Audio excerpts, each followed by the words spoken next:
This is Batman calling from Wayne Manor with a special announcement.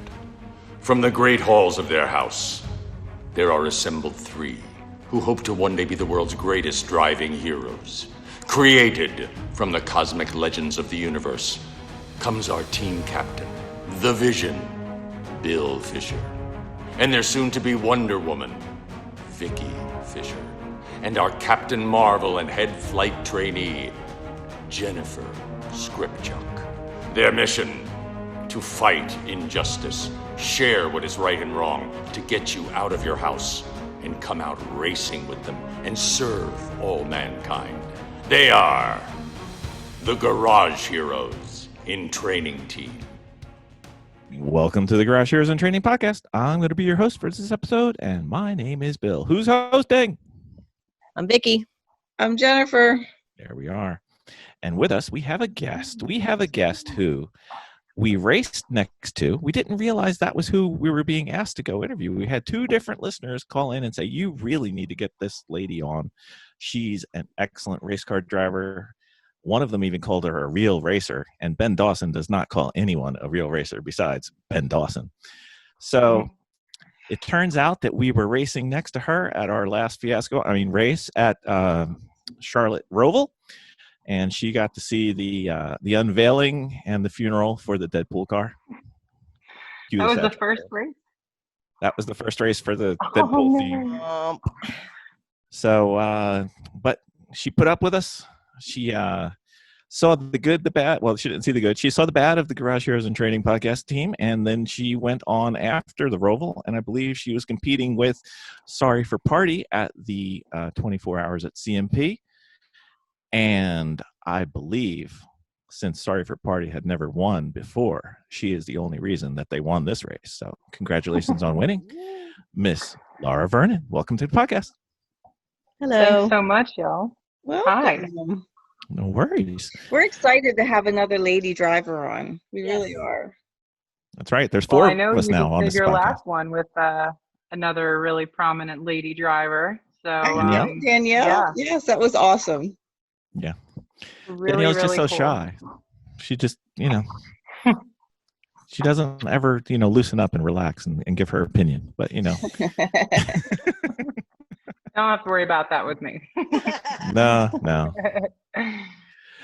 So in the tradition of the Garage Heroes in Training podcast, I do probably not the worst in the world, but somewhere down on the lower half of the list as far as intros. Would you like to give an introduction to yourself? It could be professional, could be racing, could be family life, could be whatever you want for people who aren't familiar with you. Sure, yeah. I'm Lara Vernon. I am living in Asheville, North Carolina. Raised in Connecticut. Been here in the deep South, the blue South, for 7 years. And it has been only about two and a half years now since I've really started doing any kind of competitive racing in real life, though I've been sort of setting myself up for it my entire life. But I own a business down here. I have a unique kind of boutique car dealership called Rare Exotic Vehicles, which is kind of specializing in more unique collector or enthusiast level cars, stuff that, anyone impassioned by cars would get excited about, but nothing too crazy high end. Don't let the name fool you. It's a lot of vintage hot rods or, just sort of clean original examples of cars anywhere from the 30s up to today, 80s, 90s, stuff like that. So I've been around cars my whole life, and I just knew my career and, everything I would ever do to make money or have fun would revolve around them. So that is obviously where life's taken me, and I'm happy to be on the journey. So I can't let that go. Give me three cars. They may not be the best ones. They're just the ones that come to mind. What do we have right now? Maybe we'll sell something on this podcast for once. Well, my inventory is actually kind of low right now. I sold 8 cars last month, which is huge for me because I typically only have around 10 to 15 in inventory at any given time. But at the moment, I would say I'm really loving. I've got a beautiful 1959 Oldsmobile, two-door hardtop. I have a E39 BMW, a 530i M Sport, 5-speed manual, low mile, all original, really nice car. Been sort of driving that around the most. And Not a lobster. I've got a 1993 Jaguar XJS convertible that Wow. lovely, needs a new home. But yeah, Oh, a couple went out this last week that I love too. oh, you're like the woman of sorry. stray cars that need new homes. That's right. Yeah, I'm the foster parent. You're a foster parent for exotic cars. Yeah. They're all troubled. They all need a little nurturing. A new shower. That's awesome. So how did you get into racing? Oh, well, I guess it started when I was really young. You know, when I was little, I had a Super Nintendo. My favorite game was the F1 racing game. I would always play that, and that kept going when I got my Xbox and all that stuff. You know, every game that I ever really loved or put many hours into was racing games. And then when I learned how to drive, I would sort of hone my skills on the street, which How many luckily didn't tickets? end in my death. And yeah, I just sort of never really did it competitively on the track or otherwise for whatever reason. But I got into autocross through a friend about 3 years ago, and that's Mhm. what sort of, I guess, ignited the fire for me, sort of made Auto- me realize. Autocross, the gateway drug. It is, though. It is. I mean, especially for anyone who can't afford a, $1,000 track weekend or whatever, or I guess a $300-400 track weekend at a DE and their own car and lots of parts for that car, Mhm. But yeah, I have a very competitive nature, and autocross, was definitely sort of the first thing that I did in terms of motorsport in real life to, make me start moving forward with road racing and all that other stuff. So how long were you doing the autocross? I think my first event was like October of 2017. I think there was maybe 1 or 2 events left in the season that year, which was terribly disappointing at the time to get into it, because as soon as I got the bug, I was told there wasn't no more events for like 6 more months. So, but that spring I started up and pretty much did every event that whole year. And it was, I guess 2018 was, I ended up first in B Street for the local autocross club here in Asheville for the year. I got that award, which is really cool. But I And never what really award was had that? It was B just Street? first place in B Street. Yeah, B stock. Okay. So I had a Mitsubishi Evo that I was driving, which was half a daily driver and half, one that I was selling for a little while. So it didn't last too long, just enough to make enough events to qualify, but I did pretty well with it. And then, so the rest of that year was just me shuffling around, bringing whatever cars that I sort of, had for resale that I could advertise. And, usually I only attended one event with them before they were sold. And I had another one. Those guys, everyone at the autocross was like, "What car are you bringing this time?" And then I had a Fiesta ST, which was, Fiesta. I remember the yeah, Fiesta. well, the original ones are ST is definitely much better. memorable. Yeah, the new Fiesta ST is the king or queen of H Street. It's usually the most competitive car in that class. But Mhm. H Street is, anything from like a 1991 like Mitsubishi Diamante to like, a Honda Civic Si. So it's a strange class to be in. but anyway, the Fiesta I had for 2 years, and I won first place in H3 with that car, as well as a couple of top packs at a couple events that year as well. So really loved that car. But that was what sort of was like, okay, you're pretty good at this. Maybe you should kick it up a notch and start doing some road racing. So anyway. That's really impressive. I'm impressed. I'm standing here Thanks. impressed. Yes. So when Thank did you you. cross over into an endurance? Oh, well, the first event I did endurance was with Race Bar, actually, in I guess it was December of 2019, so less than a year ago. They are How did so you funny. meet that crazy group? Yeah, we need that Fun backstory. yeah, that is a story, I'm sure. Well, I had a old Dodge truck, and the odometer stopped working. And I guess if you know Race Bar, you know that they always have a big tent that says odometer gears, which is one of the main guys in Race Bar, Ron Mexico, aka Jeff, who owns that company. He was the individual I called to try to get some odometer gears for my old Dodge truck, and bought them, had them shipped, really didn't talk much to him. And then when we installed them, it ran for about 5 miles before the gears blew up and the whole thing stopped working again. And so when we called him back, he said to send the odometer or the entire, gauge cluster back to him and he'll fix it. And then we started talking about, oh, you have a business. Oh, that's cool. And cars and this and that. And conversation somehow got into racing. And then he said, oh, well, I'm a part of this really fun racing troop, Race Bar. We're just a really fun group of guys, and he started telling me all about, kind of the raucous tendencies they had. And I said, man, that sounds like a lot of fun. He's like, well, I'll invite you to the group chat. It's like, great. So later that day, I was on the group chat, and the first thing everyone was doing was Dick Freeling was posting pictures of his mustache, and everyone was trying to like one up each other with their mustaches. And I'm sitting there. And I'm sitting there eating sushi for lunch, and I just sent them a picture of this. And they didn't know who I was, but oh no, I drew a mustache on my finger. Actually, I guess it was.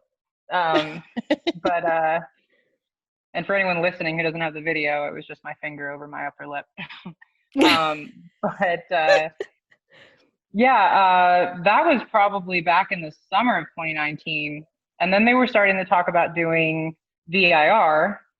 Which, I didn't know if I could go to, it was kind of expensive, this and that. And I was going to get my road racing license because I thought really what I would be doing rather than endurance racing is time trials, because I didn't have too much experience, but I had done a few DEs at that point. I'd quickly moved into the solo group, and wanted to get my SCCA license. So I actually, when I talked to them about it, I was like, are you sure you want me driving your car? I've never done a real road wheel-to-wheel event. And he said, well, what's your experience? I said, well, I've done 2 DEs and I'm gonna go get my racing license. He's like, oh, you're way overqualified. Have you seen our cars? Yeah. He's like, watch the documentary, you'll understand. So they never met me. I showed up at the VIR event, and immediately we were all partying, having a great time. They're just really likable, welcoming people. So what better way to get into road racing than with a team who encourages anyone to get in their car with a heartbeat and 4 limbs. So how did it feel being the only adult in the paddock? Oh, I don't know about that. We don't know each other very well yet. I guess. Yeah. Well, especially when anybody starts drinking, but particularly when I get around those guys, the child gets brought out in me. I don't think I stop smiling until I pack up and leave. So it's always an amazing time with them. They're a great bunch. They really are. Mm-hmm. So had us on our own podcast 3 or 4 times so far. Yes, had us on our own podcast. What better truth to have, right? They probably run the entire interview, I bet. They do. We I just feel say, like I'm and Race running Bar is the our entire guest, interview. and then we'd shut up for the rest of the podcast. They do. They're great. They're great guests. They are so much fun. Yeah, Oh yeah. it's always, Yeah, I mean, I was blown away by just how much they cared about having a good time as opposed to really anything that you would expect a racing team to care about. It's always like, oh, this still needs to be done. Okay, well, we'll figure it out. Don't worry about it. Here, you want some beer? Don't. Yeah. Yes, but they do well on the racetrack too. yeah. They do. They do. I mean, their whole philosophy is everyone who wants to get in the car should get in the car. And so I think, if they really tried and stretched stints out and everything, that they would actually finish on a podium potentially. Mhm. But for them, it's more about the experience of everyone hopping in and having a good time and being a part of it. So, and I respect that completely. And I Mhm. felt so comfortable, having my first road racing event be with them. So I really owe them a debt of gratitude for just sort of not having that pressure of, feeling like I may not be ready or whatever. So it really got me comfortable quickly. Race Bar is a pretty low pressure kind of environment for your first race, for sure. It's a good one to enter into. So how many races have you done with them? Let's see. 3. I did VIR North, VIR South, and Charlotte Motor Speedway. I guess that's it. Is that the Yeah. extent of your endurance racing, or have you hopped on with other teams? I've raced now with 2 other teams, one of whom is local to here in Asheville. He owns an RSX Type S. It's a team called Kraken Racing. Mm-hmm. I've done 2 events with them. I did Road Atlanta, which was the one that snowed out back in, I guess it was March. That was a crazy race. We watched it. You did. It was like nothing I've ever seen because literally every other lap there would be at least one car off somewhere on the track. I think maybe a third of the grid finished the race, and they called it early after shutting it down for 4 hours. Yeah. Well, the one track you really want to have snow on is Road Atlanta. Yeah, coming down into 10A, Yeah. where you've got a nice sheet of ice at the bottom where the puddles built up. It's really exhilarating. Yeah. Well, that car was perfect for that race, though. We had ABS, we had a limited slip differential, front wheel drive. I was running circles around everybody out there because they just couldn't stop fast enough or accelerate out of the turns without spinning out. And we would have ended up finishing probably at least 3rd place. But when I was in the car during the last 5 minutes of my stint, I was coming into a turn on the inside, passing a bunch of people in a traffic jam because they didn't have ABS, and someone without ABS followed my line, and I stopped quicker than they did. And as I was turning in, I got T-boned. So emphasis on boned. Yeah, it was it was definitely a shock to me for multiple reasons. With 5 minutes left to go in my stint, no less. But yeah, that was the first race I did with that team. And luckily, they had me back again for the 24 hours of VIR, which we went to just last month. And 6 hours in, the transmission grenaded. So didn't get to finish that one. But we know that. We know how that is. It But that's sounded okay. like CMP was good, though. CMP was awesome. Very, very fun. And both of Sorry for Party's cars were really well constructed. The night before the race, they were like underneath the Porsche, tightening down every nut and bolt, torquing them to spec. And both cars finished the race. So that was really, really awesome team too. Very much in the spirit of Race Bar, funny costumes. I mean, I walked up and there was like a blow up zebra and vegan zebra striped bikinis and a stereo system in the car. And I said, Do I know you guys? Now, Yeah. do you ever participate in all of that dressing up? Well, at Not sober.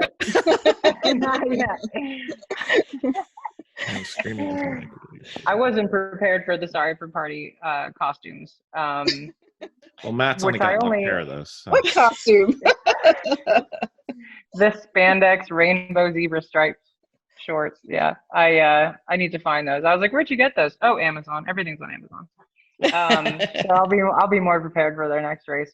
But no, race bar. I was given a T-shirt and a task and tasked with finding a pair of very low cut, orange running shorts. So I Very was wearing those short to get tired. shorts. My legs aren't quite as hairy as Jim Andy's legs, but we were all wearing those during the Charlotte race and definitely made a statement. It was Now, were you the fun. one wearing bell bottoms? Yeah, the night of the party I was. Most of the time I was wearing think I the shorts. remember you now. You were Okay. probably the most Yeah. reserved of the whole group. Well, the bar is pretty think- low with the race bar, so. I was the one doing donuts, and I was the one getting yelled at for doing donuts in the NASCAR paddock in their little race go-kart. You. Yeah. Yeah, that was her. Yeah. And the one dude using that little pedal cart, flying up and down the paddock and almost spinning into people's cars. So, Yeah. So at this point in, I guess, your racing history, do you have any goals or dreams like going forward, or do you have a bucket list? A Well, team that you want to race with? well, as much as I would love to get to the point where I am, being invited to race on really competitive teams,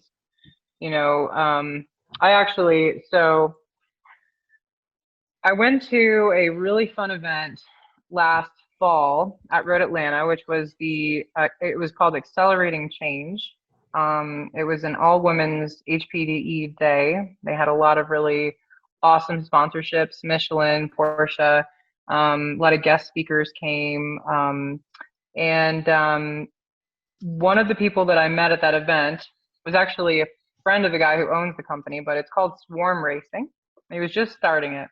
It's a fellow named Dale Clow. He lives in Oregon, and he created this racing team / organization for getting amateur racers connected with the racing world, because it is such a more or less like there's a lot of gatekeeping in racing. There's a lot of money involved, and depending on what sort of racing you're wanting to do, obviously, Champ Car and Lemons and all that are more or less accessible, but I sort of had my head full of air about like maybe I could end up, really doing this competitively and make a living at it or something. And he got me on the phone with a bunch of different people, including the guy who ended up giving me the SACA racing certification, my competition license. His name's David Twatty, owns a team down in Florida called TLM Racing.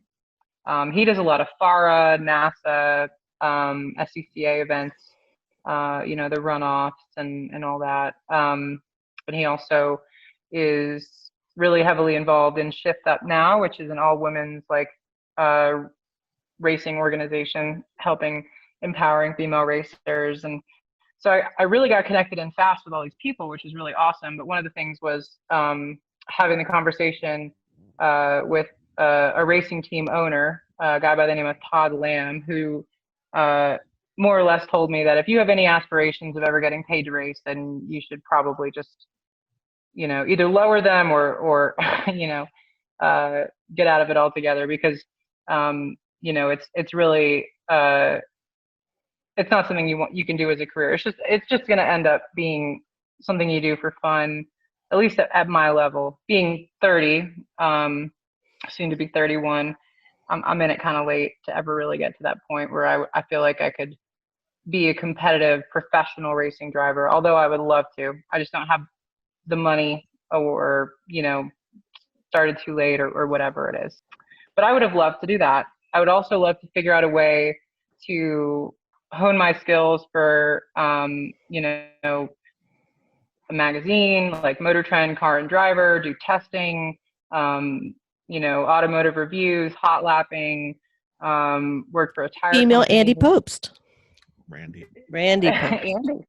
I'll try it again. The female Randy Popst. Well, I actually look up to him a lot because he looks like he has the best career I can imagine. So, I would definitely love to be the female Randy Popst, no doubt about it. Yeah. So, if that's where I end up, I'll be very, very happy. Yeah, that actually is a pretty cool idea.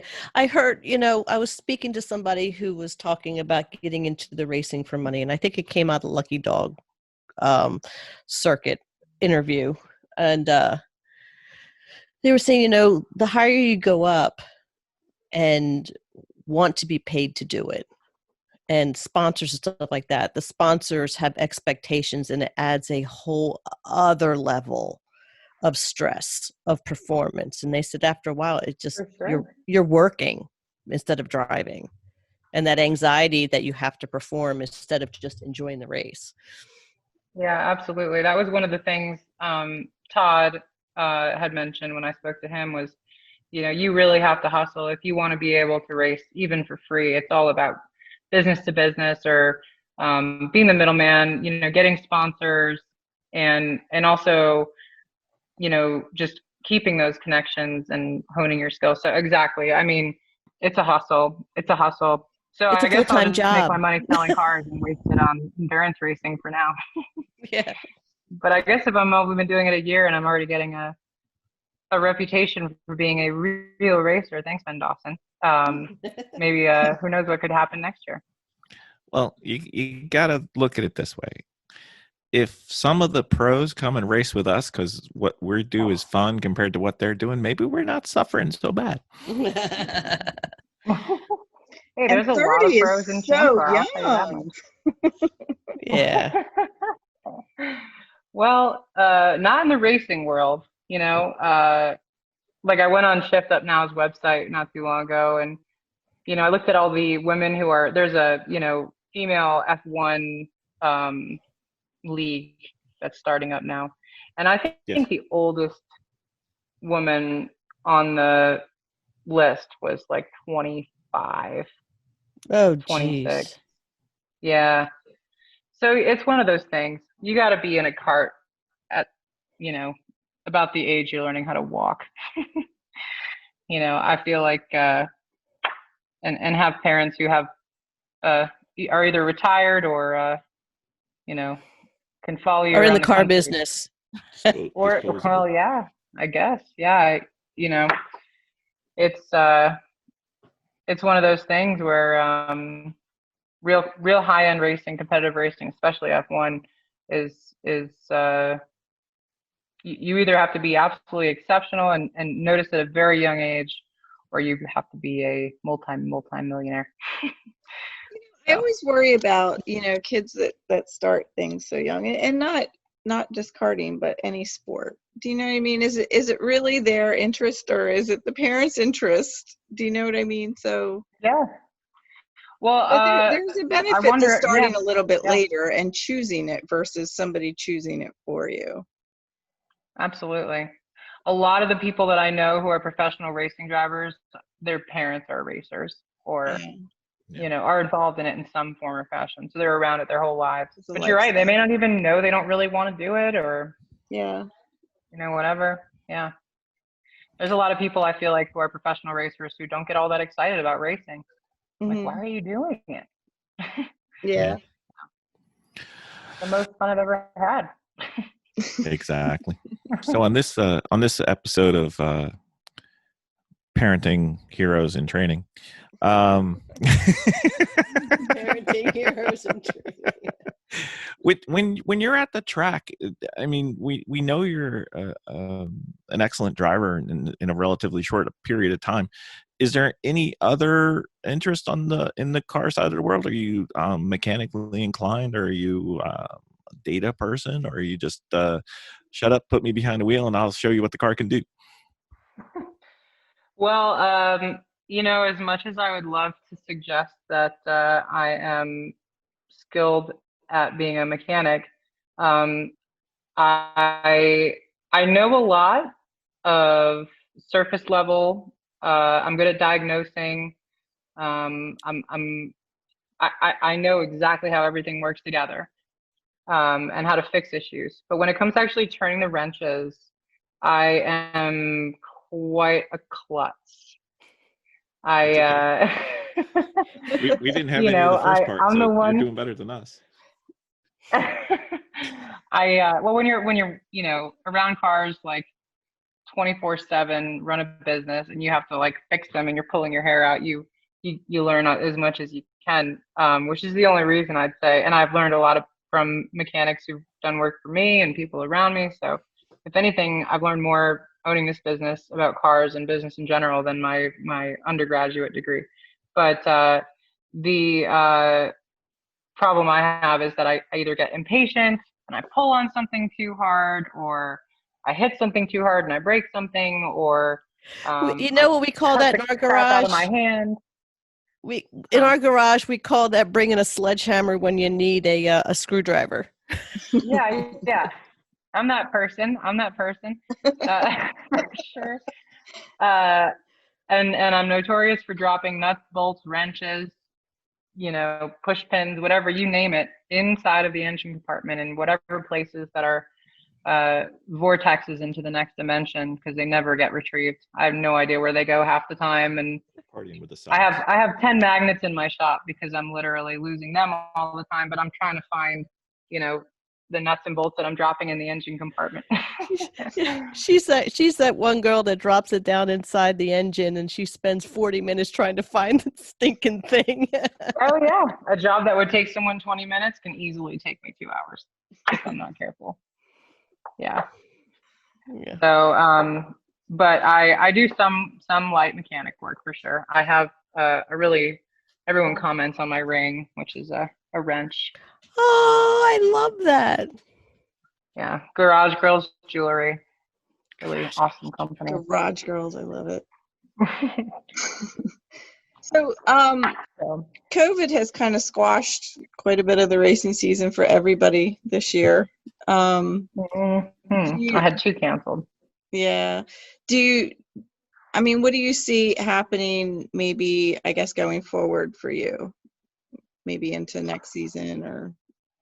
Well, I have at least 2 more events scheduled for the rest of this year.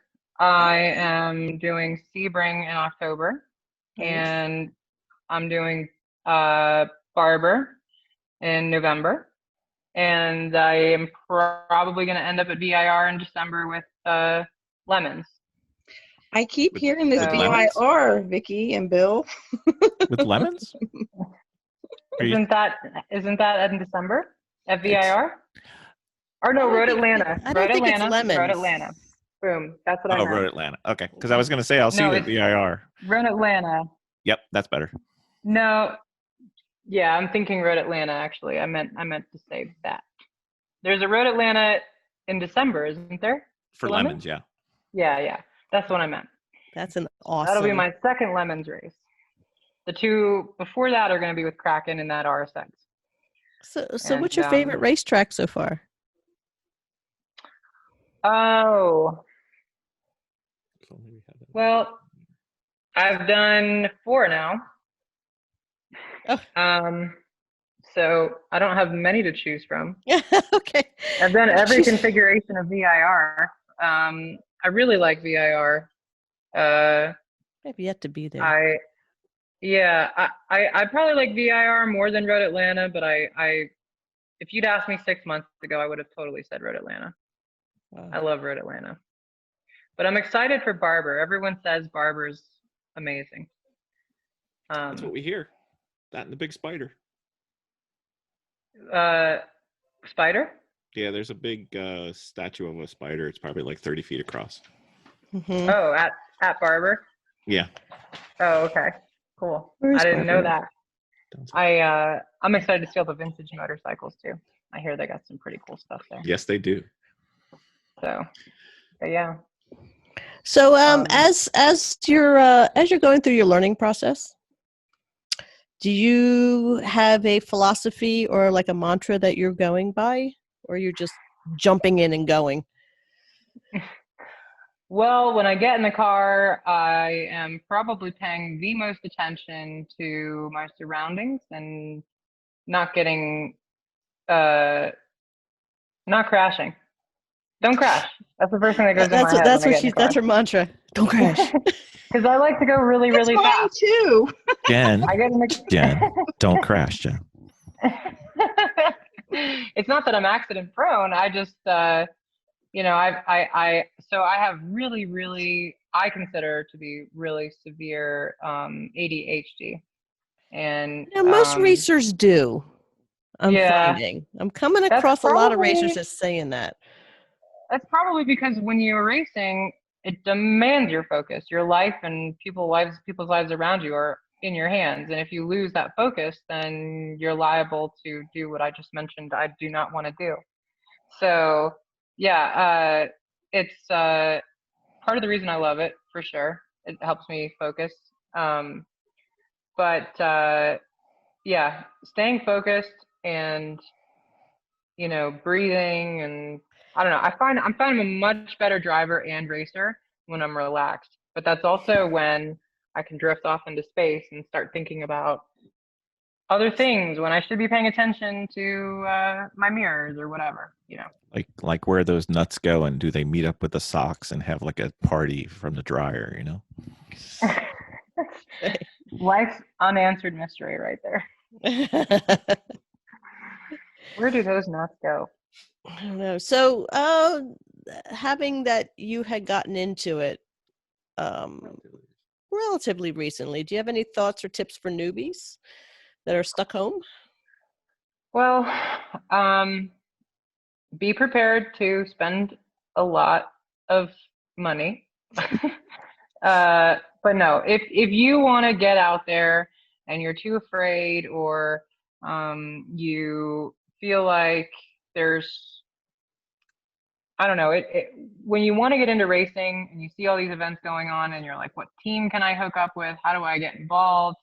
I mean, assuming you've had at least one DE, which I would absolutely recommend before hopping in a race car on a road course race, endurance race, whatever, go to an HPDE, learn a track, or at least do it in something like iRacing.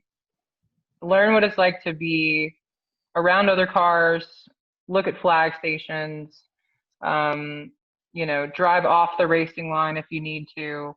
And once you've gotten that far and you really want to try the road racing thing, you know, you can go on the Lemons or the Champ Car forums and just look up arrive and drive teams or teams needing a seat. You know, a lot of people are more welcoming than you'd think. You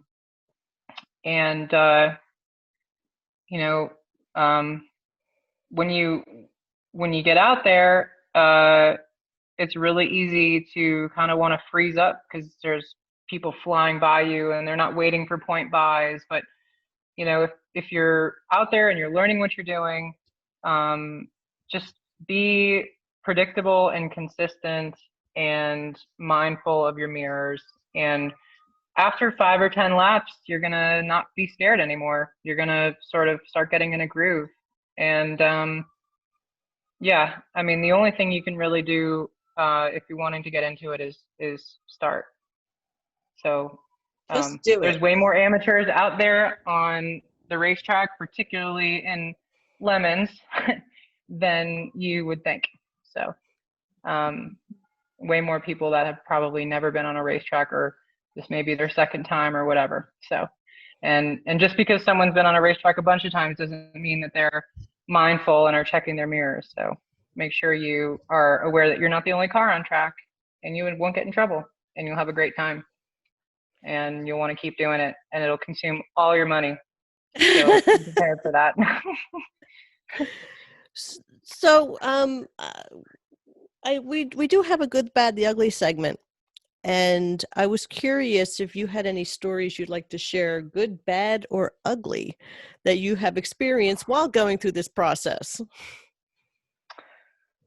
Good, They could be bad, or funny. ugly. They could be funny. They could be like, Like somebody trying to fill a gas tank while somebody else is welding a beer stein tap on the back of their car next to them. You know, could be that.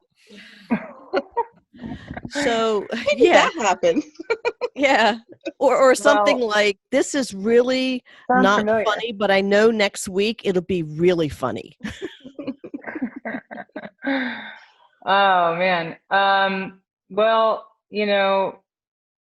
I think the first couple of things that came to my mind were, and I'm not sure if this is the answer to your question or if I'm misinterpreting, but at the last event at Charlotte that I did with Race Bar, the shifter kept falling off. And the reason that happened is because the shifter was made out of a keg handle, or not a keg handle, rather a tap handle from some brewery in Virginia that I'd never heard of. It was a very odd shape. It was, square or rectangular, and then the very top of it was like a hockey puck. So you kind of grabbed it like a hockey puck. And the leverage was such that it just, I don't know, you had to really kind of slam it in gear. I think it fell off during the race 3 times. We pull it back in, Jim Andy welds it back on, and I get in the car and he's like, oh, it should be good. Should be good. We're like playing with it, it's fine. And I think I made it 3 laps around before the whole thing fell off again. And I did the entire race with A nub. tiny little nub. It's probably about 3 still- inches from the transmission. That's not referred even. to. I think That's referred to as a race bar short shifter kit. it's an upgrade, guys. Then they welded on a adjustable wrench, which also ended up breaking off.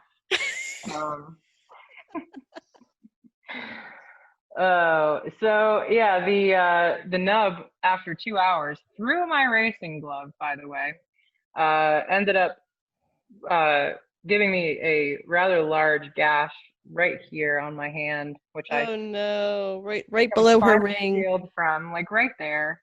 And so for the entire month, I just had like a nice huge gash in my hand. Totally worth it, but definitely memorable. Race bar battle scars. Race bar battle scar.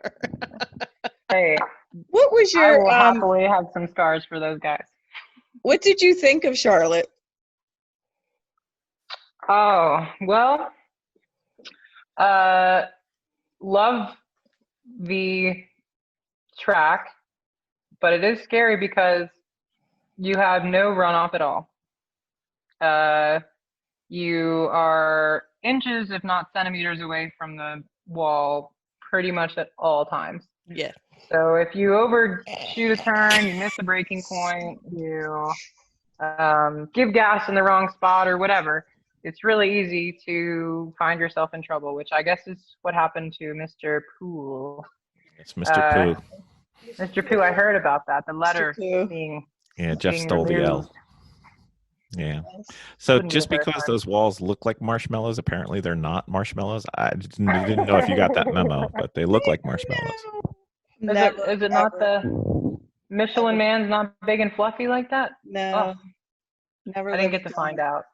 But I'd do it again. Well, sure. That's the attitude. There you go. But there was that. So where you spun, it was really funny because during the rain and everything, I just kept kind of waiting to hear on the radio, guys, cars down, because there's a little hump in the road. Yep. Right as you're going over that last bit of the infield, over the bridge to turn back onto the oval, and that hump, she doesn't forgive.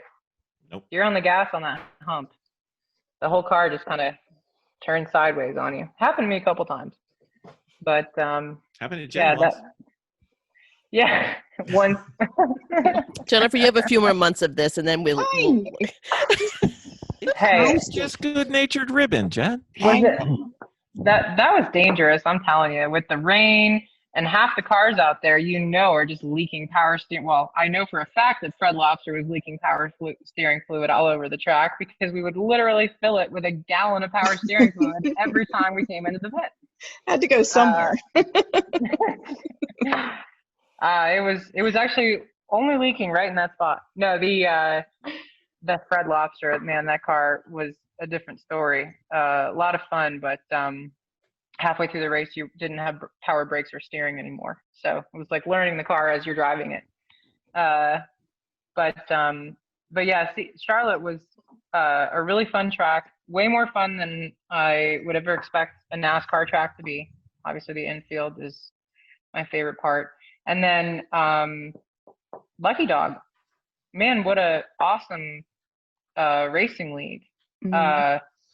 Really combined like the best parts of Lemons and Champ Car, in my opinion. And Kathy's amazing. Kathy's amazing. Just felt so like welcomed. I mean, what other race do you go to where they're like, hey guys, here's a cooler full of drinks and we're gonna have a birthday cake and we've got a lot, like a raffle, and it felt like a rally or an organized event or something that you were a part of, as opposed to, all right, your space is over there, don't worry about anything else. Yeah, exactly. So. And that was in a COVID-induced environment. You should see when she's allowed to do everything she wants to do. It is such a blast. I can't imagine. Well, she's invited me to go out to the West Coast. She knows Dale, the guy who I was mentioning from Swarm Racing. So Kathy seems to know everybody. Yeah, I'd imagine she's really incredibly well connected in the racing world with all of her time in Lemons and everything else. But apparently her and Dale are really good friends, which I found out while I was there. And as soon as I sort of made that connection, she was like, oh, you got to get out to the West Coast. We'll comp your entry fee, we'll set you up. I'm like, oh my God. Like, I must really know Dale well, Thanks, Dale. Thanks, Kathy. Can't wait. We're 3/4 of the way to an all-girl team for the West Coast. Yeah, that's how we got sucked in too. What's that? You got a team out there? We'll comp you. Just drive on out. Oh, right. And we did. So we did. Jen raced across the United States. It was the most expensive free race we've ever done. I can only imagine. Were you towing like an RV and everything too? Is that? Well, we all came from different ports. Different ports. Vicky and Bill flew in. My husband and I, we drove. And then we rented a car, and then Alan and Bennett flew in. So it was kind of like 14 different stars coming to the same point and then blowing up the car. The car didn't finish. Oh no. It finished. Oh, okay. Yeah. So the car finished, not the race. No. We. Oh. It was a newly built, questionable, because of the speed that they had to put the car together, because they had wrecked the one right before it, and we made the error of letting Randy Popes drive it. He blew the engine. It wasn't quite dialed in enough for Randy to push it to the limit, and we found the limit. And okay. Whoops. All right. Yeah. We were trying to get a. We found another engine, and we stayed up all night to put it in. Oh my gosh. And that's how we became friends with Randy Popes. Well, I'm sure he had some admonition of guilt. So. We guilted him into coming on the podcast for us, so it was fun. Oh, was he on he was on your show? Yeah. So cool. Yeah. Oh yeah. I didn't get to really talk to him during Lucky Dog. It's funny. The race on Friday, I knew he had the Volvo down there and had a couple drivers, but I didn't know that he was actually in California that day, because I saw him at the drivers meeting in the morning. Yeah. And I figured he was racing, but no, he literally left the drivers meeting, got on a plane, went to California, went to go race some Teslas around Laguna Seca, and was coming back for the race on Saturday or Sunday or whatever. So I'm looking at the Race Hero app, looking at lap times, and I see that the Volvo was only 0.3 of a second faster on the track than I was in race bar. I'm like, is that Randy's lap time? I was like, am I only a half a second off Randy's lap time? It was a pretty fast lap. I felt really good about it.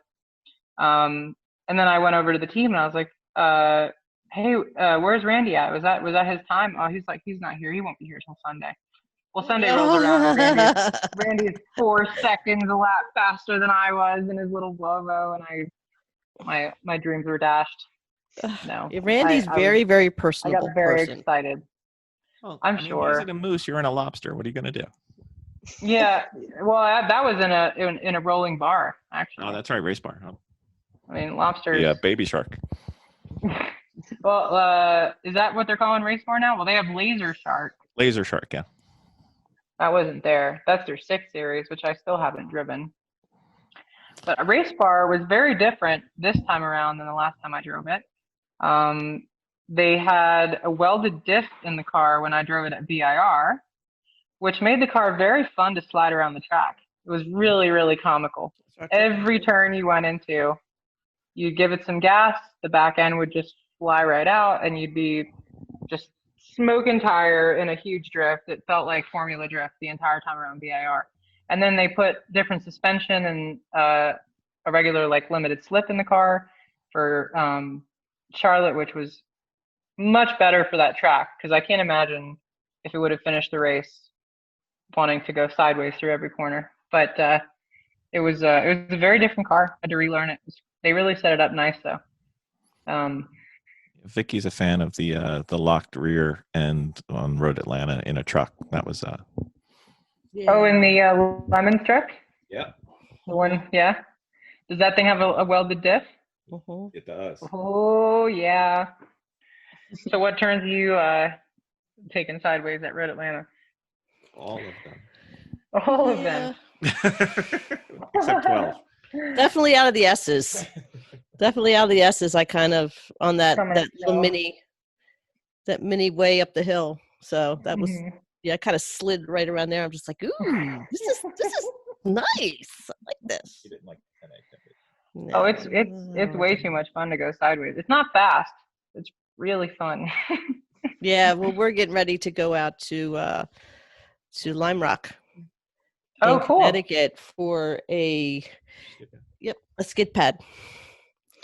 Oh, Which is going to wow. be a blast because I bet. yeah, that's just I got to do that at the BMW Performance Center one time. And I immediately started wondering how I could make one of my own. But I don't know anyone with a big open parking lot and a 500-foot hose. We'll figure that out. So Randy on his YouTube channel had an event where they did a skid pad at the paddock in Pit Race, which I don't know if you've been there yet, but the paddock it's a nice paddock, but instead of using water, they used cracked corn animal feed. So they Oh, spread that around, and whoa. he said it That actually works, huh? behaved better than water because it's more realistic to what a car would do on a track. Huh. So you can get rid of the hose. Now you just got to find the driveway that's big enough. Some cracked corn. Now you got my gears turning. Well, I guess you couldn't really do it with a hose anyway, because every time you went around the skid pad, you would just end up hitting the hose, and I don't even know what would happen if that happened. But cracked corn. Mm-hmm. And we know the way to Asheville. It's 8 hours. We can get there. Tell you what, if we're gonna do the skid pad event, I know at least 20 people who are gonna want to come do that. Quite easy. So anyway, now we're going to move into the Fast and Furious storytime question, so we can get to know you just a little bit better on your personal likes and dislikes. So these are usually fun. They're fast answers usually. So Jennifer, do you want to kick it off? Sure. So, what was your very first car? What was your worst car that you've ever had? And what car from your family sticks out in your mind? So your very first car. First car was an old Audi A6, which was probably 10 years old at the time when I had it. Wouldn't think it would be in bad shape, but somehow it was. And I can't say I hated that car. It was very anemic. It was It's the first time I heard a car being anemic. It was a lot of fun in the snow. Let's put it that way. Absolutely. I ended up taking it out in a big snowstorm when I grew up in Connecticut, and I broke the exhaust. I'm not sure exactly how, But when I drove it home, it literally sounded like it was running open headers. That's And I awesome. pulled up the driveway, and my mom was like, "What the hell?" She was so mad. And so first car, worst car, best car. Is that what you said? Yeah, first, Worst car. and then the worst car you've ever had. The worst car. Personally or through my business, because there's a lot Sounds that I like we could want talk both. about there. Why does it have to be an or? Why not an and? Well,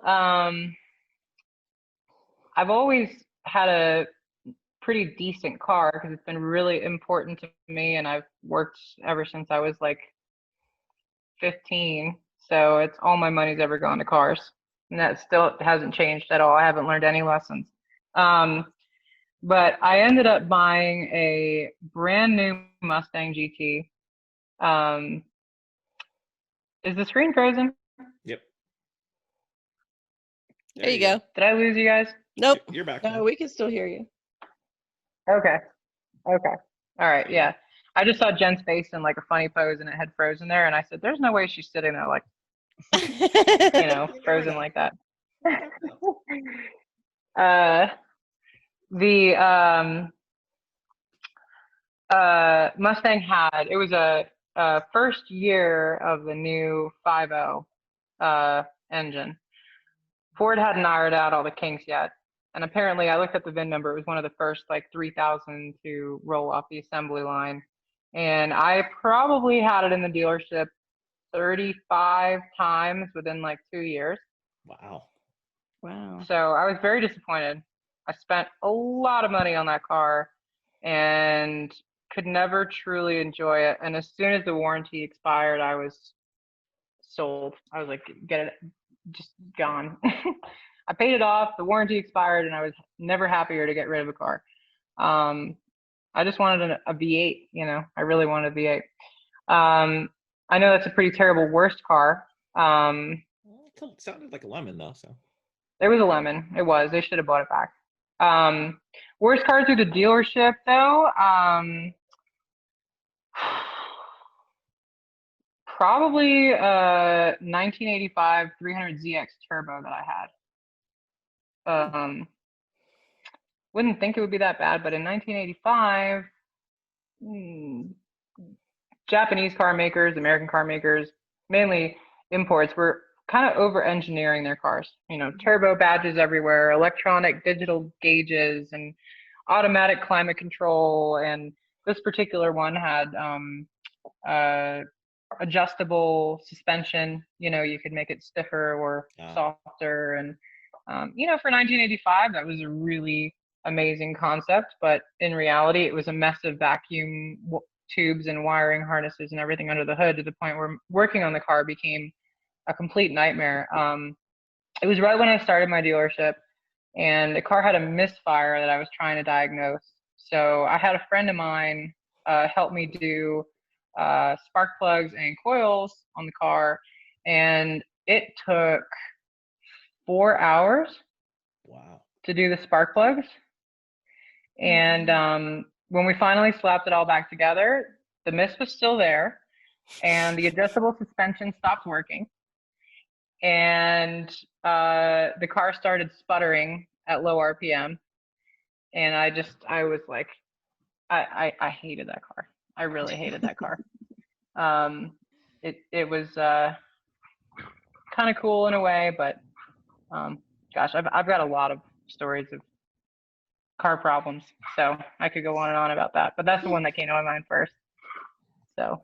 And you're Nice. still a car person. Oh, of course. It helps me figure out what it is that I really appreciate, which is cool. That's true. So do you A have lot of cars sound better in concept than in reality.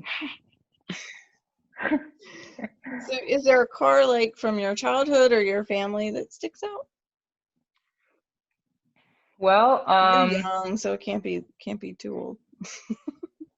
yeah. So my parents had Acura Legends, like all the way up to the point that I was like 10.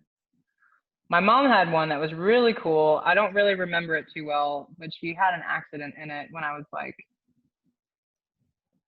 maybe 5 or 6 years old. It was one of those two-door, early 90s, 5-speed manual.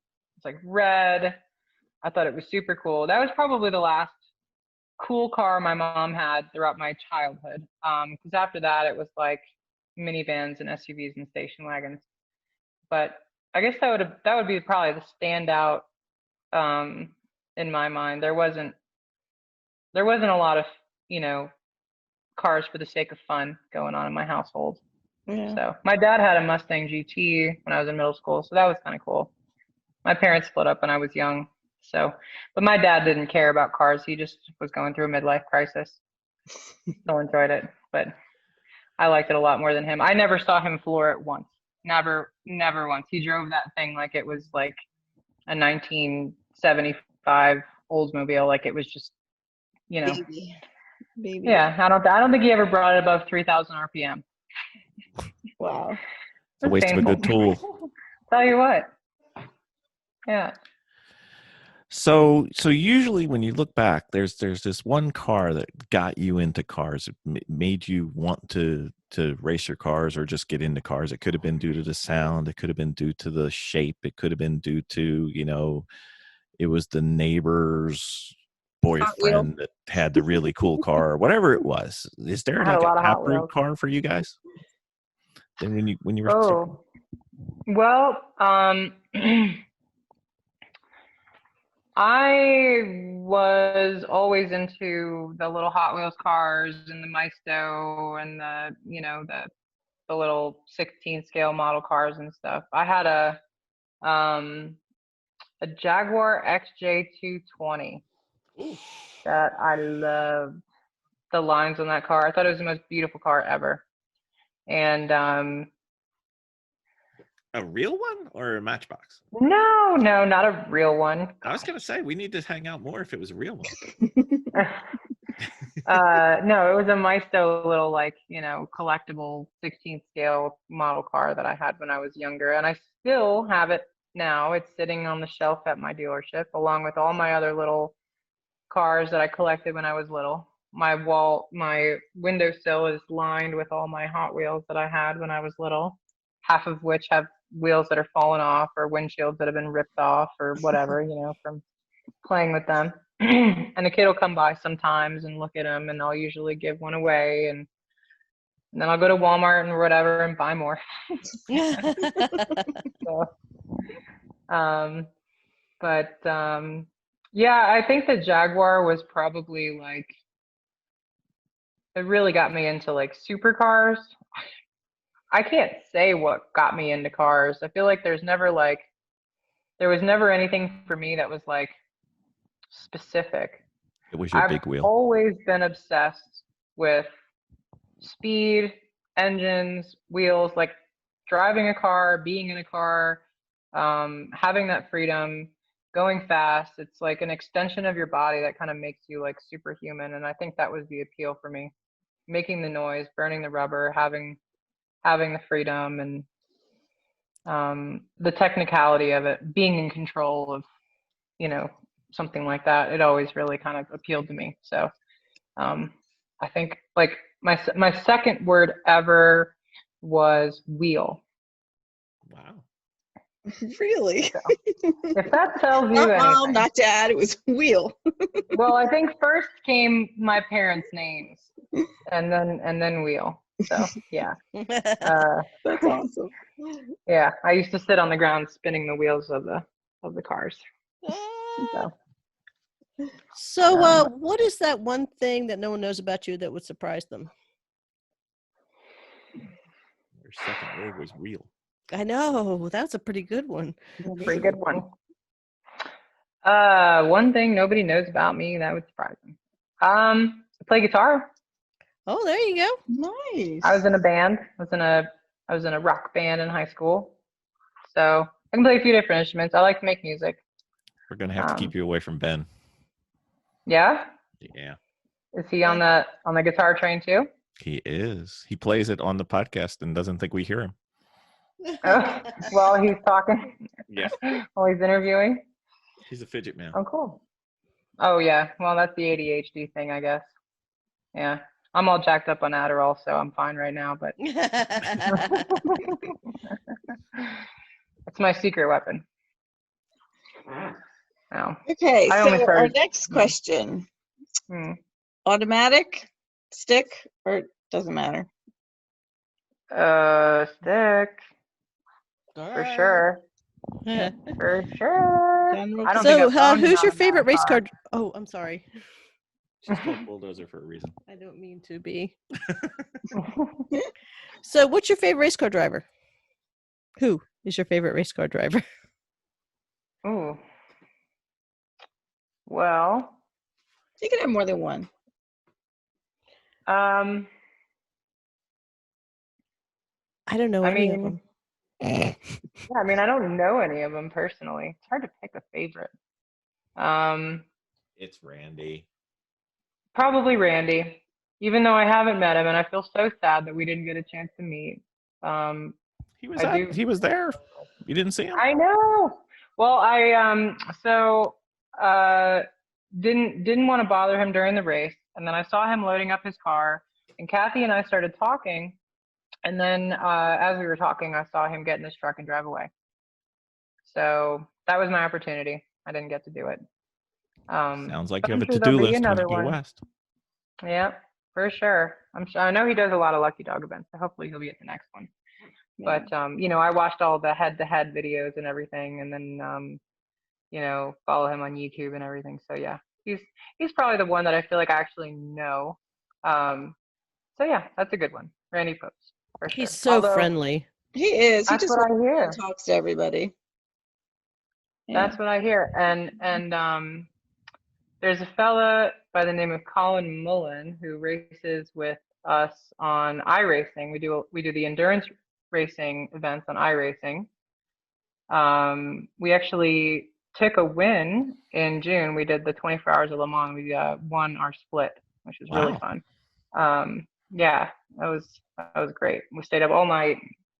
We had, I think, 5 drivers, and yeah, Porsche RSR, Bad Mama Damma, and Colin Mullen is he races on the Andretti team, GT4 McLaren.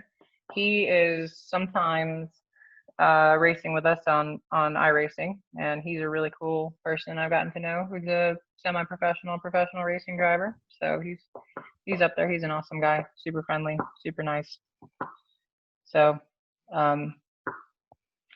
yeah, not anyone you would think, I guess, but hard to pick a favorite when you don't really know them. So, True.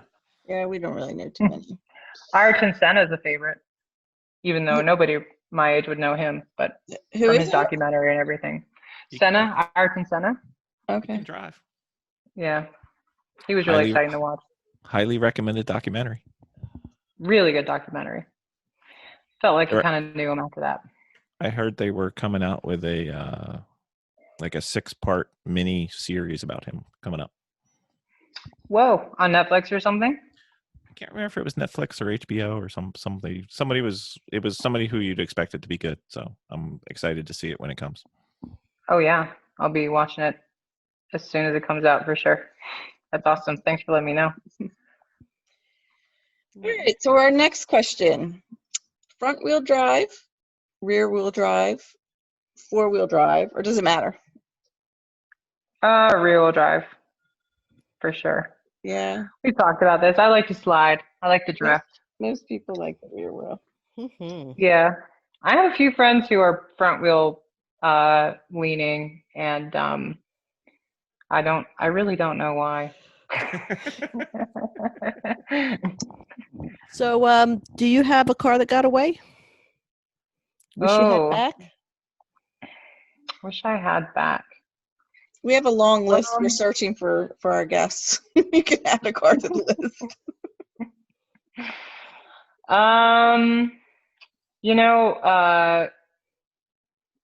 Every car that I've owned, I feel like I've given away at the point where I'm kind of bored of it. And it's only in retrospect when you think, oh, I really missed that car. I wish I had that back, but I actually had a sort of opportunity to do that. I owned for a good period of time a Volkswagen R32, the first generation. And it had been probably, I don't know, at least 4 or 5 years since I'd sold it. I found one for the dealership that I was going to resell. And when I got back in it, I immediately was like, oh, this is awesome. I can't believe I sold that car. I missed it so much. And then after a week or two of driving it, I was bored again. So, I love what I do because I get to have these like experiences with these cars where, I can enjoy them for a period of time and kind of get what I can out of them and then keep moving on. But I did That's have the ADHD talking. I think so. So true, right? Oh, I have no attention span. I did have an E36 M3 4-door 5-speed. It was like a one owner. This doctor owned it, who just completely babied the car, and it was in mint condition. And I bought it to resell, and I've sort of been kicking myself ever since I sold it because I haven't found a single other one like it since, and got such a good deal on it. I probably should have held on to that for a little while longer anyway. That's the one that got away, I guess. Yeah. So, what is the fastest you have ever driven a car? In what car and where? Unless it's less than 7 years, then you can just say what the fastest was. Less than 7 years? Well, I mean, you never know. We might have somebody listening who's like Mr. Policeman, Oh, okay. I understand now. Yeah, because I think the fastest I've ever driven a car was probably in a place that I could have gone to jail for doing it. It's the middle of the night on the Merritt Parkway in Connecticut. They're not very fond of that. There. No. I was probably quadrupling the speed limit almost. Ooh. There's parts of the Merritt Parkway, I think the speed limit's like 50, 40, 45. No, not quadrupling. I guess I saw on the gauge 160. Ooh, what was that? Which is probably, that was the Volkswagen R32. Oh, wow. That was that R32, which only had 270, 60 horsepower with the mods I had on it. So I was speeding for a while. It was really dumb. I was pretty young. I was not thinking straight. I mean, I wasn't under the influence, but yeah, that was a regretful decision. Nothing happened, obviously, but on a racetrack, I guess the fastest I've ever been is probably about 135, 140. Yeah. Well, the Merritt's not where I would go for my all-time life high speed record. So. No, but it was empty completely. Well, yeah. So that's rare too. So. I made sure that if I saw headlights, I was not continuing to accelerate. That's a good plan. So, but yeah, no, that was not my proudest moment. But it's been more than 7 years. Haha. There we go. You're safe. You're safe. All right. So we need to start playing the lottery because we got a lot of cars we need to buy. So we have this desert island, and on the desert island, there's a racetrack. And we like to get the top 5 cars that our guests want. So when they come to the island, they have the cars that they want. So once we start winning or playing the lottery, then we have a chance at winning. And then we have a chance at getting the island. But we're almost there. But we need to know what 5 cars you would like for our desert island with a racetrack. Ooh, money's no object, I assume? We play big lottery. Well, we don't play any lottery, but we should. Go for the big bucks. No objects. All right. Well, I've had my eye on that McLaren Senna, that new McLaren Senna. Okay. I really think that's kind of the pinnacle of production track cars. So that'd be one. I also, ever since I saw the Koenigsegg 1-to-1. Oh, 1-1, yeah. Yeah, I've been sort of obsessed with that. So that'd probably be another one. It's not all supercars though. I really probably would love an E30 M3. Okay. And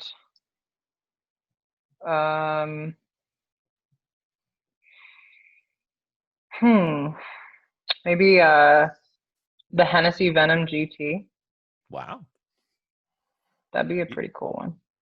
You don't want to go slow at all, do you? I like absurdly fast cars. I'm sorry. I like cars that scare the crap out of me. Have we Although got the the cars for M3 you? isn't a screamer.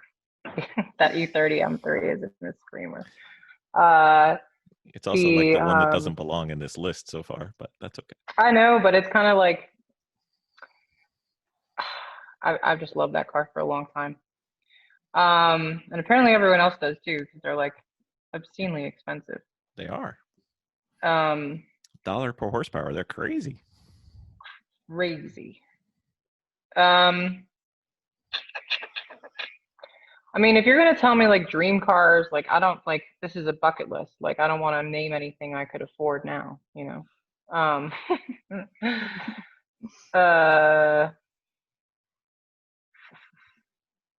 haven't really given it too much thought. Maybe that Jaguar, maybe that XJ220. The 220. There you go. Full size though. Mhm. Yep. Oh yeah. Okay. That would be the nice vintage supercar that I would choose for sure. Yeah. I hate that you're Yeah. saying vintage, and I was in college when that came out, but that's okay. Well, okay. Whoops. Guess I'm not coming back on the podcast. She could have said Nope. antique. Nope, we're working on a girl team. Don't worry, you're coming. So, say for instance, you wanted to do the racing. What would your car you would choose to build, start a build from? Well, I've seen so many of those E30 325s and 318s doing well. I think that'd be a really solid platform. I did get to drive the one that Race Bar was sort of partnered with that is no longer with them, Red Rocket, which that car was a lot of fun. I actually owned an E30, and I would have to change out the steering rack because the steering rack is like a pickup truck steering rack from the factory. But other than that, it seems like a really good platform. The E36 BMW is a really good platform. When it comes to racing, I guess I'm a big fan of BMW. So, if you could only have if you can only daily drive a race car or your daily. Let me start Okay, over with that one. Start over again. That's We There's can a- edit that weird. out. I'm the one drinking beer, okay? I know, and I really should be.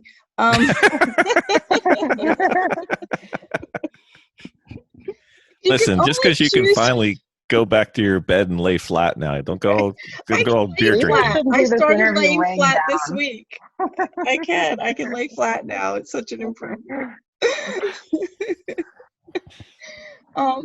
So if you could only choose cars from one decade for like your daily driver or your race car, which decade of cars would you choose?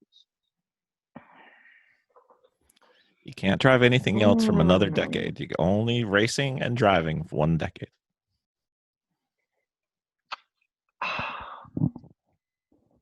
I mean, are we talking about what's legal in race in Champ Car and whatnot now, or just in general? You can race anywhere you want. It just you can only drive. I mean, race car. I hate to say it, but the last 10 years have really been a huge leap forward in automotive performance. True. Yeah. And as much as I am probably more inclined to say late 90s, early 2000s, which is a mix of 2 decades, I just feel like I feel like I have to choose this past decade because of the raw performance. It's your podcast. You don't have to play by anybody's rules.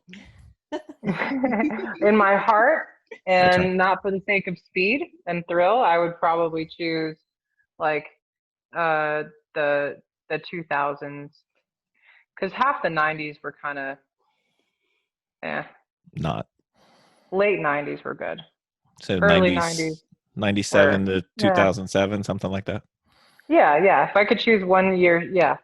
90, yeah, exactly. Right about Okay. there. 95 to 2005. Sure. Okay. Perfect. All right. Yeah. Very well. All right. The question the girls hate, and I still do it just to drive them crazy. Jeremy, Hammond, May, Chris, Matt, other?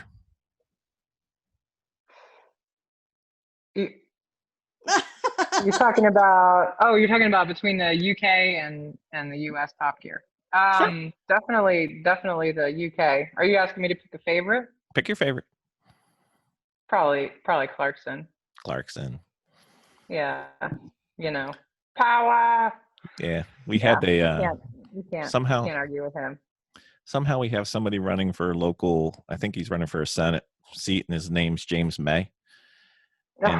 And if you go out from our garage and make a left at the first street, the street name is Clarkson. So there's I this saw your James. Instagram post Yeah, on no, that. that James May Yeah. sign right at the corner of Clarkson is just hilarious. That's- And then the one of the people noticed that the main road that it's on is called Seaman. Yeah. So It I'm was not sure. special. Yeah. I don't understand how that isn't like one of the most popular trending posts on Instagram right now. I really don't. Because it's ours. No, that was way too many coincidences. But I love the new specials they're doing. They're really good. Yeah. But So if you had let me try it again. Where would your ultimate road trip be from and to, and in what car? anywhere in the world? Anyway, Yeah. it's your podcast. It'd have to be in Germany. Ooh, I that's a mean- good one. Yeah, it'd have to be the Autobahn. And I don't know. I mean, the Ring is considered a public road. So perfect. Yeah. Just one side of Germany to the other. Just getting beer steins every, 1,000 Really, really fast. kilometers. And Every evening, hit a beer stein. yeah. And car wise, since it's Germany, probably have to be like a Porsche GT2 RS or a Carrera GT. So are you going to break your merit record on this trip? I think that either of those cars could break my merit record effortlessly. Most definitely. I would probably keep accelerating until the road signs blended together. Like the Star Trek movie? Yeah, warp Yeah. speed, going plaid. Warp going plaid. speed. Okay, so next question is, what is your favorite car movie or car from a movie of all time? TV's okay too. Car from a movie might be Eleanor from Gone in 60 Seconds. Even though that thing gave a ton of problems in that movie. I just thought that was one of the most stunning cars. Didn't you already it have a sounded bad amazing. Mustang experience? I've owned several since that have been quite nice. Oh, okay. It was just that one, and it was only because I spent so much money buying it new because I didn't know what it was like to take a bullet to the foot, and now I do. But favorite car movie? The other car that would tie in that situation would probably be the DeLorean from Back to the Future. Nice. But I'm gonna go with Fast and Furious. Okay. Any particular one? First one. First one. Yeah. The only one worth watching, in my opinion. Nope. Not a rock. Tuna on white, no crust. Kind of like Smokey and the Bandit, right, Bill? That's right. It's only the first Bandit, one's bandit, good. bandit. Bandit, bandit, That bandit. was It's no that was good. just before my time. As much as I loved that, It's harsh now. yeah, I'm a child of the '90s. What do you want? What do you want from me? So, what car would you love to switch into that you are currently racing or raced in the past against, and in what track? Hmm.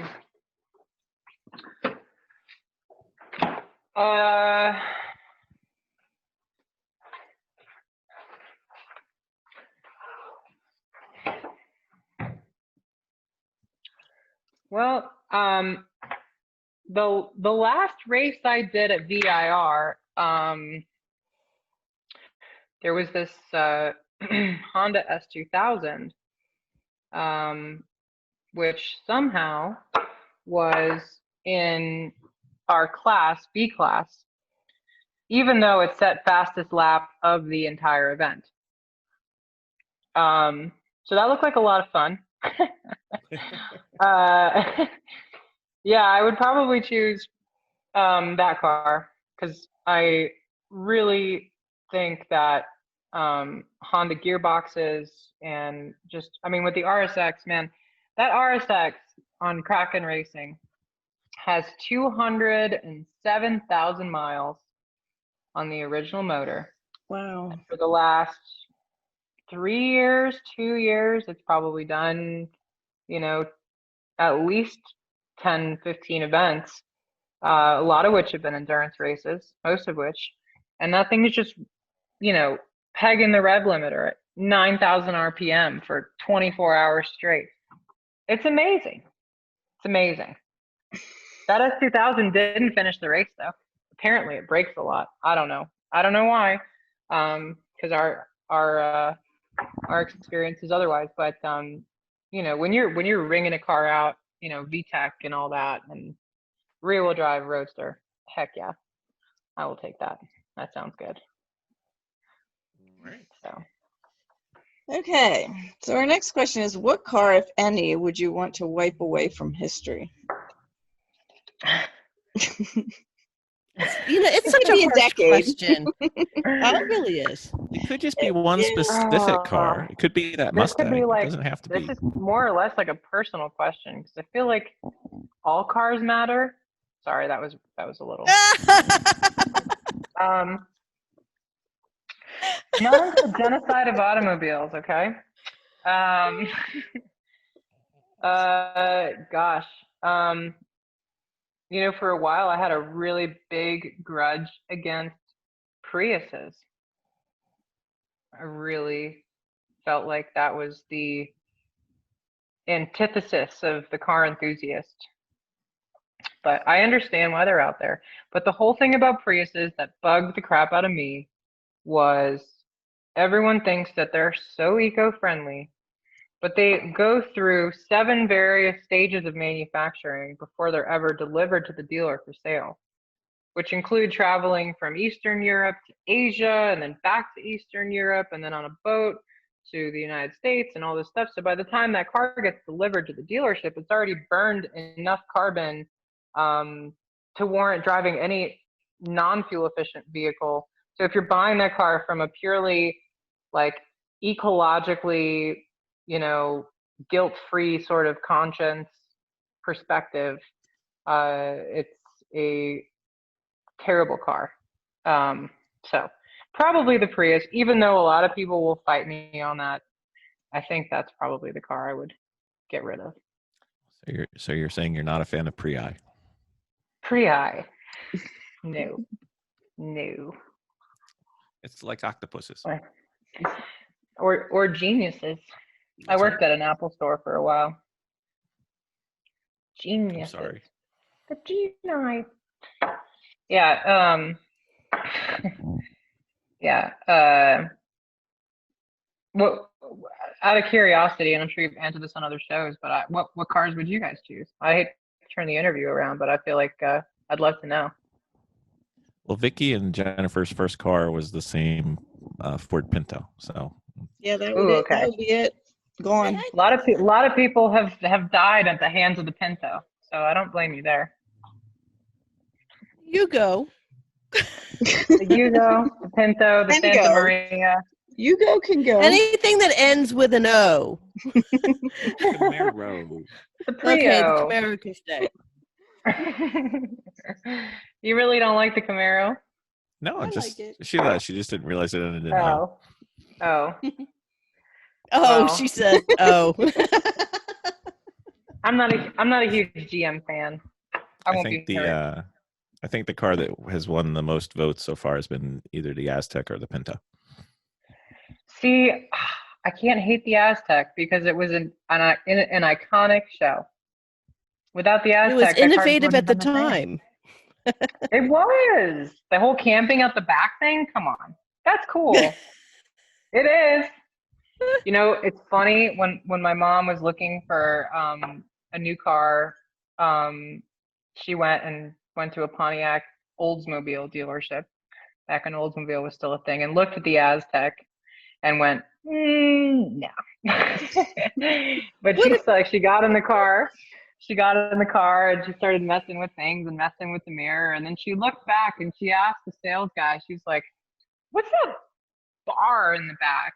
Because there's like where the rear window meets the bottom half of the window on the hatch, there's like this weird, just huge bit of bar trim that completely blocks all of your view of what's behind you.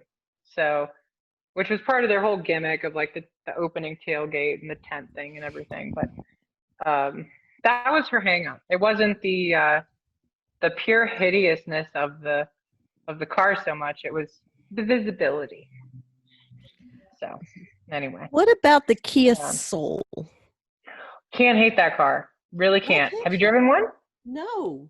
I like Drive one. It's literally like a Lego going down the street. No, I recommend that car to people, frankly. No, I do. The square one? That's not a Soul. What is it? The Cube. Oh, you're thinking of the Scion The XB. Cube, not the Soul, the Cube. Are you thinking of the Scion XB or the Nissan Cube? Because the Maybe Nissan Cube is the one with the oblong rear window, the one where the rear window's like a semicircle, and one side is like the glass goes all the way. I don't know. You'd have to Google Yeah. it. I saw one Nissan- just today, and it literally looks like a block going down the road. Okay. A block. Well, both of the cars I'm talking about definitely look like blocks. So actually, funny story about the Nissan Cube. That car was one of the first production cars, like generic production cars, to have completely disconnected electronic steering. Haven't driven one, but everything I've heard about it is that the steering sensation is the equivalent of driving one of those Cruisin' USA racing simulators from like the 90s in an arcade. Like absolutely no sensation of anything. I'm wondering if they actually built that car just for college kids, just to load all their people up in there and go party. I heard they're huge, and I mean not huge, but like you feel like there's a lot of room in there. They remind me of the taxis in like London. The Honda Element.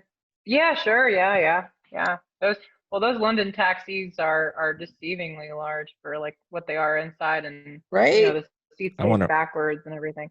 I really want to race one in Lemons. The London taxis. The London taxi? No, the London taxi. Oh, gosh, think about how I want to race a Cube. to race a right-hand drive car. I think it would be really disorienting for me. I don't know. I just need to get used to it. I'm sure it had to have been done in Lemons. Come on, had to have been. Do a Cube. But how many London taxis? How many London taxis are there for sale around here? You probably have to import one, right? Yeah, probably. I've done dumber things. What's his name? Trust me. I'm trying to think of the comedian. He was in V for Vendetta. He played the gay man in V for Vendetta. Comedian. Anyway, Uh, John Leguizamo? I don't know. I haven't seen V for Vendetta since I saw it in the movies. Oh, okay. I'm not sure John Leguizamo was in that movie. I love him. But anyway, the name is on the tip of my tongue. He did a cross-country road trip documentary in a London taxi. So all you got to do is find that one. Figure out where it went. It's here somewhere. It's a British comedian. Stephen Can't Fry? remember. Yes, Stephen Fry. It's actually a pretty good little documentary. He did it with somebody, didn't he? I can't remember. I thought I saw that. I think it was on his own. Could be. I don't know. So we've been having a discussion the past few episodes, and we're trying to determine what people's opinion is of how much is a racing a learned skill versus a natural skill. So we're just trying to ask people what they think. Ooh. Well, it's hard for me to say it's natural because so many kids who start out go-karting have such a better sense of speed, judging turns, car control, catching those moments where the car tries to slide out on you or at the unexpected. There's a lot to be said about practice. So I think there's more people who are afraid of it than there are people who are natural at it. And I think the fear gets in your way. The fear of crashing or getting overwhelmed or panicking and not knowing what to do. It's really important to keep a cool head. And I think a lot of people struggle with that. So I like to think that I'm a natural at it, but I've been practicing my whole life. So it's hard for me to say that. So, yeah. You just really have to love cars and love driving. And if you're out there driving a lot and you're pushing the limits on the street, which you should never do, and I've obviously never done, you At least not in the last 7 should years. be all right on the racetrack. Yeah, right. So how do we keep in contact with you? Do you have like a Instagram, or how do people follow you? I do have a personal Instagram as well as one for my business. My personal Instagram is at Lara, Lara, .is.racing. And my business is at Rare Exotic Vehicles. And I have a Facebook for both my business and my personal as well, although my personal page is set to private. You can still search me, but I don't share all my Facebook profile unless I'm your friend. So, but my business is on there, and as much as I really am not a huge social media person. So I really don't do many stories or all that many posts. So don't expect to have too much fun following me. But I've got some pretty fun stuff up there. Anytime I do a race or I have some fun photos or something, I share them. So Very good. So you're not going to swamp our inbox on, or whatever it would be called, on the Instagram. Tag 10 friends for the black and white face challenge. I do that a lot. I'm kidding. I don't know.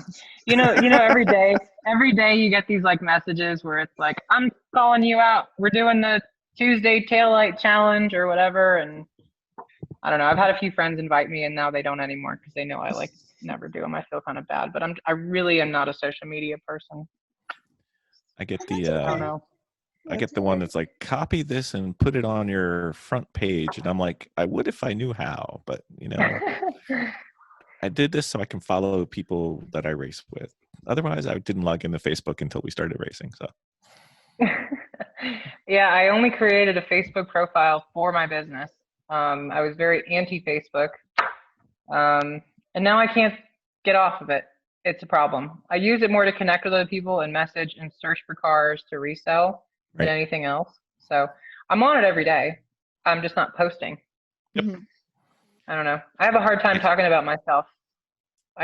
You wouldn't know it from this interview because I haven't shut up for 2 hours.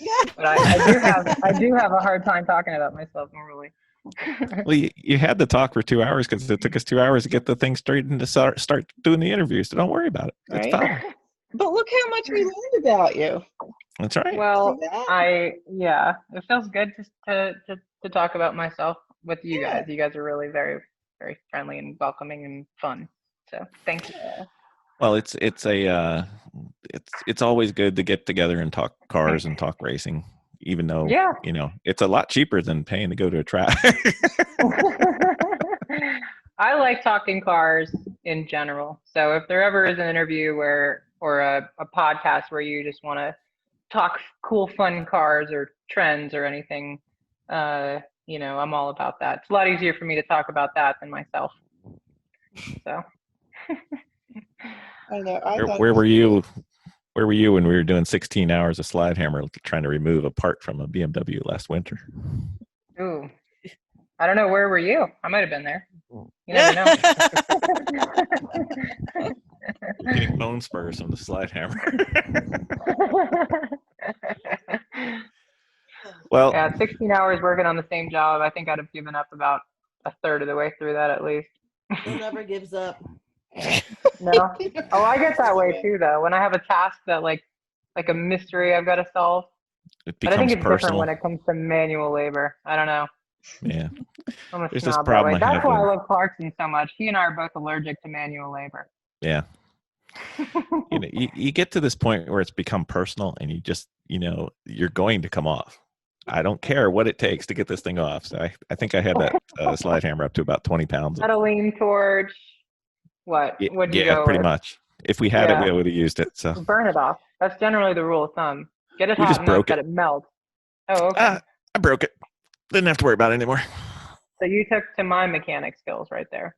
Just Pretty much, break yeah. the sucker. Yeah. Worry Well, about it later. I mean, eventually it's going to let go. It let go and not where I wanted it. But, that's okay. One of us is going to let go, and it's not going to be me. That's right. Yeah. That's right. Well, thank you for coming on. It was great racing with you. It was tons of fun having you on the podcast, and we will definitely keep up with you. And hopefully we will see you at a track very soon. Yes. Same here. I hope so too. Thanks so much, y'all. It's been a real pleasure. No problem. Have a great night. Absolutely. You too.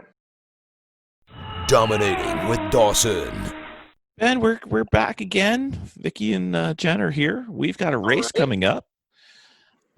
We've got a race coming up in August. It is going to be down at Charlotte. Oh yeah. And it's going to be hot. Popsicles worked. Popsicles In do the work. freezer. We have a plan for the paddock as well. But what we were talking about specifically was hydration, both before and after, as well as during the race, during your stint, because we're going to be in the car for 2+ hours if things go well. Right. What is your thoughts on hydration, especially during the racing? Because we're pretty good because we've competed in a lot of sports that required hydration before and after, but being able to drink or stay hydrated in some way during the race is a foreign concept to you, because you don't usually take a sip of volleyball in the middle of a point. So, you don't take a sip of water in the middle of a volleyball point. So, Right. it's so what do you typically do when you're going to have one of those 90+ temperature, 90+ humidity track events, and inside the car it's even worse? I've raced with people who will keep like some sort of water sack or whatever, Camelback or something in the car with them and try to drink out of it, or a drink bottle.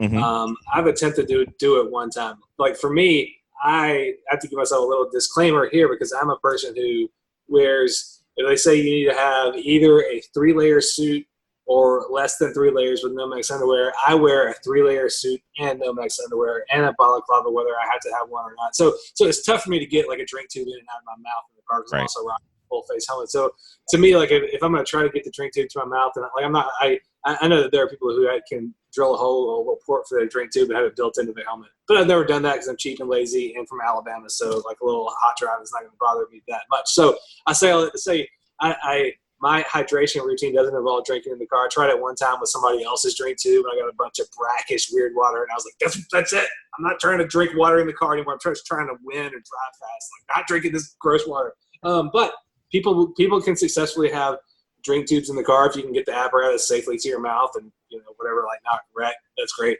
It's not something that I do. My routine is, and also our team itself is not a team that ever runs cool shirts.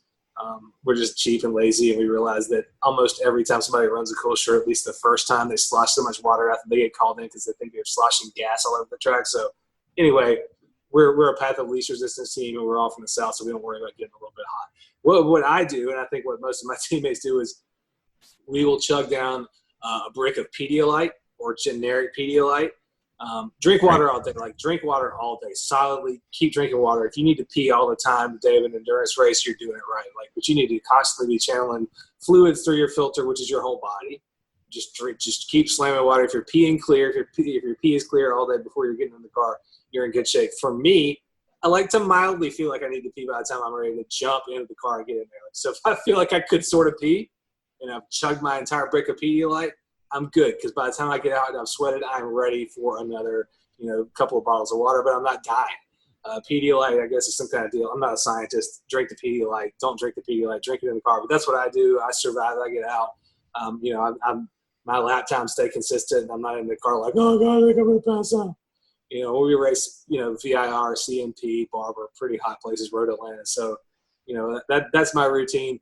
But I back all that up by aggressively drinking water the entire time, and then just hitting something like a Pedialyte or Gatorade right before I get in the car. But I think Pedialyte's more concentrated, so it tastes weird. I get the purple ones or the orange ones, and I just gag them down and jump in the car. Okay. Vicky and Jen, I know Jen got affected by the heat this weekend. What are your thoughts on the hydration and the keeping cool and keeping hydrated? How are you doing? And I was drinking a lot. Like, I don't know. I don't know why I got so sick. Oh, I've had it get me before. I think it was VIR in July. I was doing HPDE coaching all weekend, and I've been doing everything by the book. Drinking tons of water, drinking Gatorade, eating. Sometimes I'm bad about eating at the track, but I was like, hey, I got to be careful. And even with all that stuff, I'm trying to think. I think I had maybe just I was in my early 30s when this happened, and I got sick, hurled all in my car on the way home. Luckily, it was already all gutted, and I just hosed it. It was all Gatorade and water anyway. And I just hosed it out when I got home. But yeah, I've gotten sick from heat exhaustion. I think heat stroke is a way more serious thing, but I got sick with heat exhaustion to the point where I was like cold. It was hot as hell, but I was like in my house, huddled up with a fleece in front of the heater, and then throwing up. It made me sick for a couple of days. So I don't know if that was sort of like your experience, but I've had it get me that bad while I was doing everything you're supposed to do. I mean, I was drinking a lot. I wasn't eating a lot though. And that might be it. I was just so hot. I wasn't even hungry. Nothing tasted good, Yeah. But thankfully it didn't happen, during the day. It was the very end on Sunday. So, right. I mean, it only cost you the one stint where we didn't get to go anyway. And they didn't even go out. Yeah. So yeah. I really didn't miss anything. No. Yeah. What about you, Vicky? You suck at handling heat. The heat doesn't really bother me as much, but it was stinking hot. At least Sunday starting out, we had a breeze over at Pitt, but towards the end of the day, when I thought that I had to actually remove my tires to adjust my shocks, I was looking at it. It doesn't need to be adjusted that bad, does it? I know, and I'm sitting there looking, well, what do I know? Nah, I'm good. I'm looking at the tire going, I really don't want to do this because it's too much. It's fine. I ran this long on it. But yeah, I mean, we were drinking. The best thing was the popsicles, honestly. They were really good to have. What flavor? What flavor are we All doing? flavors. All flavors. Oh, so we're talking about green, purple, The little pink, whatever. freezy pops, yeah. Yeah, we Yeah. had Freezy Pops. Every time the coaches were coming over, I was handing out Freezy Pops. Slinging out those sanitized freezy pops. I like it. Yeah, right. So You bring up a really important point about kind of taking a look at what you need to do while you're at the track and whether it's worth doing, which includes going out for that third session, that last session, making that adjustment. If that adjustment's going to take you a bunch of effort, it's going to take your focus away from staying alive in your next track session, or reaching a goal. You have to always weigh whether something is worth doing at the track. Am I even going to notice this adjustment? Is this adjustment just me doing something to me doing something? Not saying that's your specific case, but just in general, people at HPDEs, track events or races, especially if you're thinking about, like, is this thing going to put me over the line into being so fatigued I don't want to go out on the track anymore? There may be more benefit to just leaving your car alone and just going out the next time just to see what making no change did, or just see if you learned something different with a different driving approach. But sometimes you have to just protect your energy at the track because it's so mentally taxing while you're on the track, and it's so mentally taxing in the classroom, and you're stressing about, did I do this maintenance thing right? There's just so many things stressing you out at the track. If the last thing you want to try is some adjustment that may or may not make a difference, but may make you so fatigued you don't want to even go back up for your last session, it's worth weighing all of those things. But also, in general, if you're not 100% sure you want to go out for any track session, last one, first one, middle one, don't go out. Have you heard that advice before? well, I was wanting to take that advice because I really, really felt I couldn't go out on that last one, but I felt like I had to. No, you don't have to. I mean, we all know that it takes a ton of money to do anything on a racetrack. You've paid a bunch of money to be there, and if you drop a session, you're dropping, if it's a one-day thing, you're dropping probably a quarter of the value of the day, or if it's a two-day session, you might be dropping an eighth of the value by skipping a session, whatever it is. But at that point, the value doesn't matter because it's just like going out, like collecting poisonous snakes for a science research or something like that. Like, you can't be fatigued and also trying to do something super dangerous. You have to make a choice. Either I can do this safely and stay alive, or Well, it's not healthy, but it's also not fair to the other people on the track if you're not 100%. For sure. That's you have to look outside of yourself as well. But definitely, that's a great point, Jim. You have to just worry about the other folks who are trusting you with their lives on track. I never thought we were going to start talking about collecting poisonous snakes for a science experiment, but you never know what you're going to get into with dominating with Dawson. Well, it's funny. I didn't want to go into the whole thing, but I had a teacher. I went to Alabama School of Math and Science, and we had great teachers, and one of the people was a herpetologist who would go to Australia to collect tiger snakes, which are some multiple level more poisonous than whatever we have here, rattlesnakes or whatever. So these things bite you and you die. So their whole routine was, it was a team of this many people who go out, and if you went out you're supposed to be out for 10 hours, but if you went out and in the first hour one person on the team said, I feel crappy, the whole team came home, because you needed the entire team to stay alive and to be watching each other's back. So if one person felt off for any reason, it was over.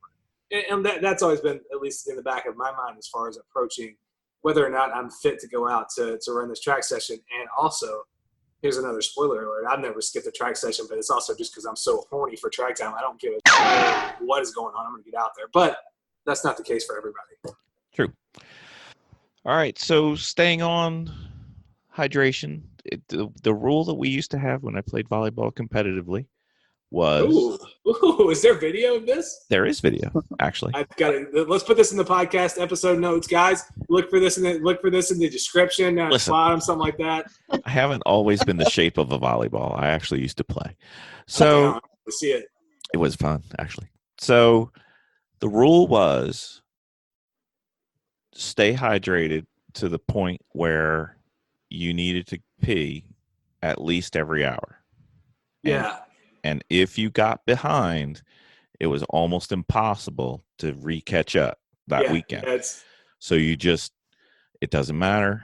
And the other thing we would typically do is we would do a 1-to-1. We would do one drink of like a sugary drink or a Gatorade type drink, and then one drink of just straight water, because you can't have too much of either, because one will take your electrolytes too high and one will take your electrolytes too low.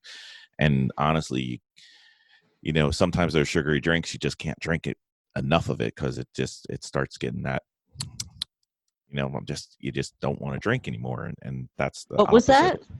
It's like Okay, just I like thought that. I heard. Yeah, it's a technical term. It's kind of like the material you use on a coffee cup to hold the handle to the mug is actually, the technical term is gooey.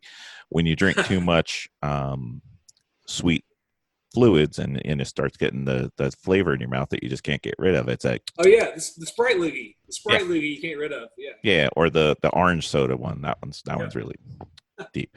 So don't get behind in your hydration because you'll never catch up. So not catching up. Not catching up. Not that weekend anyway. Nope. Not that Monday either, probably. No, not often. So stay hydrated, stay safe. Good words to live by. Absolutely. Thank you, everybody.